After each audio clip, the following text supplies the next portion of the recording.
Já de volta aqui com Bem Assim. Olha, pessoal, durante esta semana está acontecendo a Semana Nacional do Sono 2024, idealizada pela Associação Brasileira do Sono, que será realizada entre 11 e 17 de março. O tema da campanha deste ano é Oportunidade de Sono a Todos para Saúde Global. Quem vai conversar com a gente sobre esse tema agora aqui no estúdio é a Renata Ferraz, ela que é otorrinolaringologista. Eu sempre acho um desafio falar essa palavra, então quando eu consigo eu fico comemorando.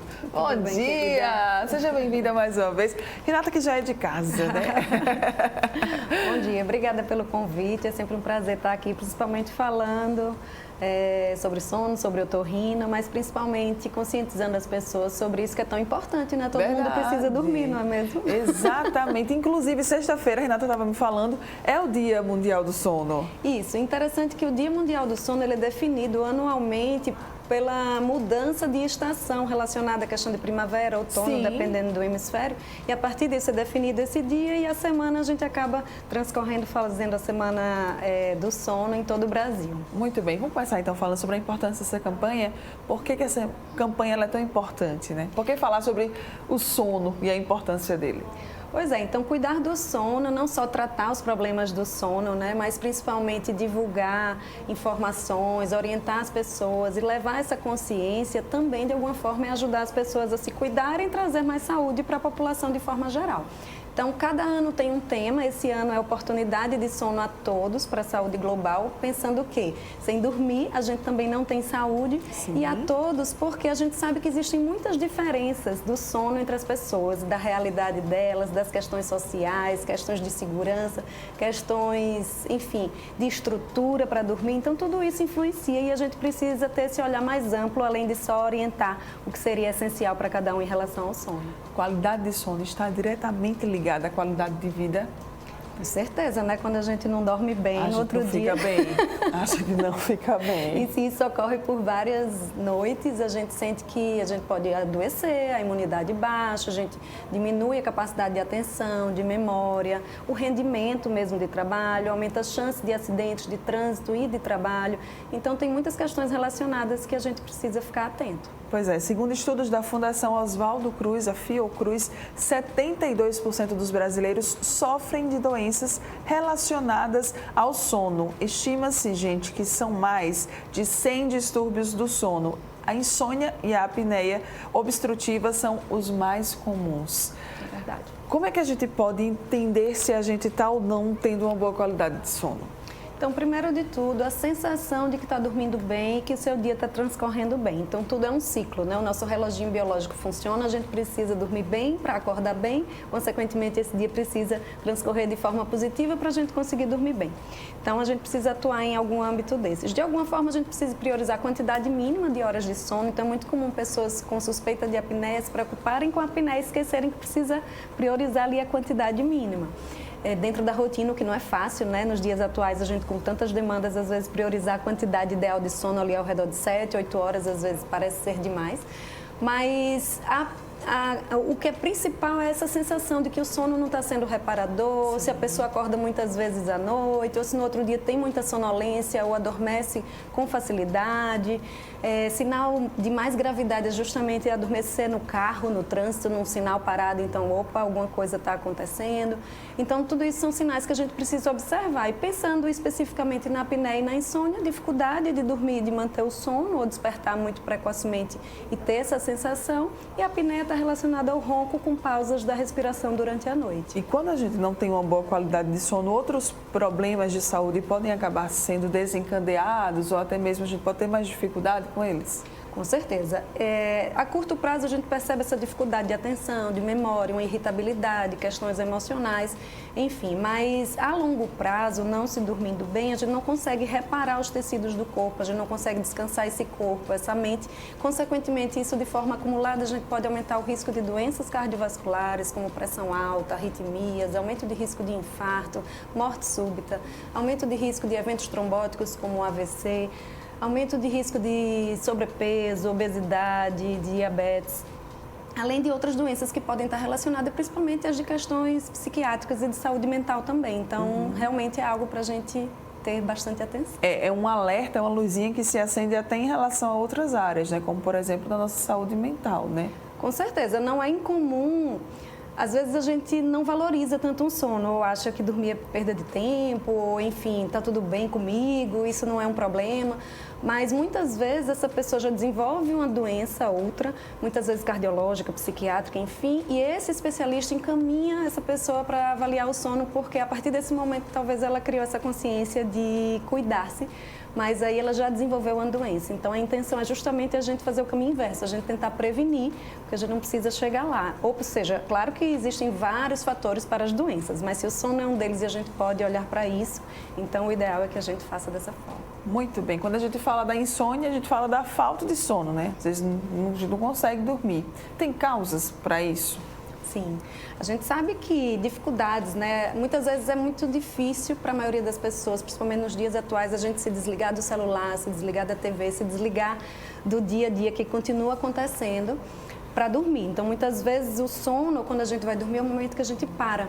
Então, quando a gente para, às vezes vê um monte de coisa daquele dia ou do dia seguinte, a gente não consegue desligar essa mente que continua acelerada. Então, a gente precisa tentar desacelerar um pouco essa mente um pouco antes de ir para a cama, porque se a gente for para a cama e achar que lá que vou dormir, desacelerar, isso não vai acontecer. E muitas vezes eu brinco com alguns pacientes que eles continuam trabalhando dormindo, porque aí começa a sonhar, não dorme direito. Se identificou, né? Vai lembrando das pautas, faz reportagem, ou seja, não está sendo pago esse horário, né?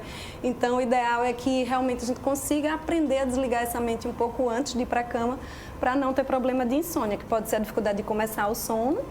Tem gente que dorme mais facilmente, mas acorda à noite e não consegue voltar a dormir, ou desperta muitas vezes à noite, e outras pessoas até dormem, mas acordam muito cedo, às vezes de madrugada, e não conseguem retomar esse sono. Então, tudo aí pode estar relacionado. Quando isso perdura, a tendência é a gente realmente ter a doença insônia. Quando isso ocorre um dia ou outro, pode estar associado a uma situação de estresse, uma ansiedade, uma preocupação pontual que, teoricamente, melhora com a resolução do problema. A apneia do sono ela é muito caracterizada pelo ronco, né? Muitas pessoas acabam identificando por conta do ronco. O que é ela, hein, Renata? Vamos explicar. Então, o ronco, a região da garganta é uma região de estreitamento na passagem do ar. Então, o ar passa pelo nariz, pela garganta, traqueia, pulmão, né? Então, quando a gente deita, a tendência é que em todo mundo, essa região que é mais estreita tende a ficar um pouquinho mais estreita, porque a gente relaxa a musculatura e tudo. Só que em algumas pessoas, por questões anatômicas mesmo, elas têm uma propensão maior a fechar mais do que outras. Sim. Então, quando há a passagem do ar, acaba que durante a noite, se esse ar já tem um estreitamento na região, quando o ar vai passar, ele vibra esses tecidos, que é o ronco. Sim. Mas além de vibrar, em algumas pessoas pode ser que feche um pouquinho isso, pelo menos quando ocorre a partir de 10 segundos, a gente considera que houve uma pausa na respiração. E aí a gente considera como apneia ou hipopneia, que a hipopneia é uma redução, mas não é uma parada 100%. E aí o cérebro, quando identifica que, opa, está faltando oxigênio aqui, ele faz um micro despertar no corpo, a pessoa dá aquela engasgada e volta a respirar. E muitas vezes, se ela faz isso muitas vezes durante a noite, pode ser que fique aquela briga entre dormir e respirar. E muitas vezes também é uma forma de trabalhar à noite, porque o organismo está trabalhando a toda para manter a pessoa respirando. Então, acaba desgastando e provocando doenças. Ok. Higiene do sono. Vamos lá, então, agora para a cereja do bolo, né? Que eu sei que todo mundo quer saber disso. Higiene do sono, como fazer? Então, a higiene do sono nada mais é do que cuidarmos da nossa rotina em prol do sono.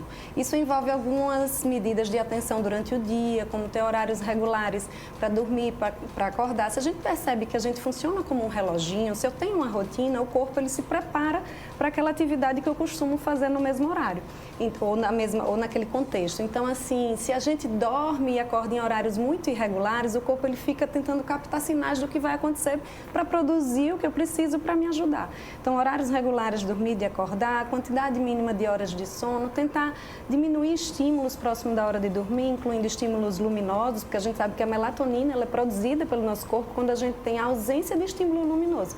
Ou seja, está cada vez mais difícil a coitada ser produzida, né? Então, a gente diminuir aí o consumo de luz, em casa diminuir também os estímulos sonoros, né? Então a gente ir desacelerando esse metabolismo, evitar consumo de cafeína à noite, bebida alcoólica também tira o sono profundo, evitar exercício físico muito próximo da hora de dormir e uma alimentação que demande uma digestão muito intensa. E durante o dia o inverso. Vamos estimular esse corpo mentalmente, fisicamente, para que a gente consiga equilibrar esse reloginho. Então a ideia é, durante o dia, estimular bastante o corpo, ter uma rotina mais regular alimentar e de horários de dormir e de acordar, lembrar de desacelerar um pouquinho antes de dormir, incluindo tudo isso que eu falei que pode aumentar o metabolismo, e dormir num ambiente confortável, com menos de exposição sonora possível, pouca luminosidade, que você se sinta confortável nesse ambiente, porque não é incomum pessoas usarem o quarto para várias atividades, como trabalhar, comer, dormir, e aí o corpo passa a desassociar aquele ambiente a relaxamento, a sono. Como ambiente de descanso, né? E aí, muitas vezes, você vai para lá e não tem sono, ou na hora que você vai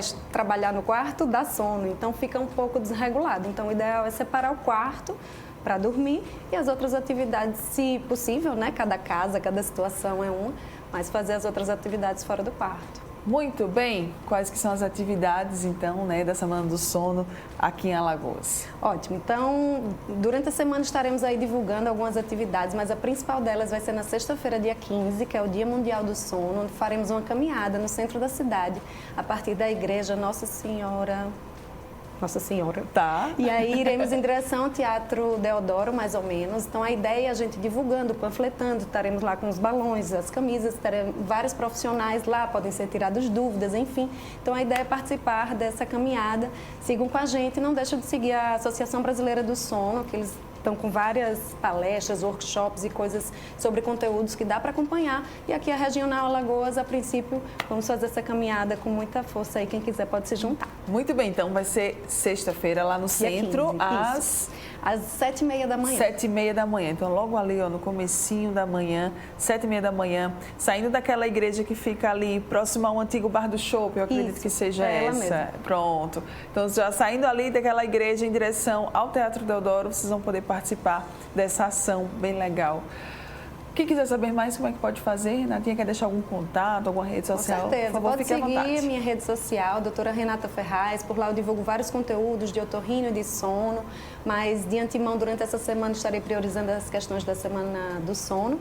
E sigam também a Associação Brasileira do Sono, que vai valer a pena aí acompanhar os conteúdos que eles estão promovendo. Muito bem, obrigada, viu? Obrigada Parabéns, mais uma vez. Sempre bom demais tê-la aqui junto com a gente. Gratidão. Bom dia. E muito obrigada a você que ficou aqui também ligadinho com a gente. Nós voltamos a nos encontrar amanhã, a partir das 9 da manhã, aqui na telinha da TV Mar. Um grande beijo. Tchau, tchau.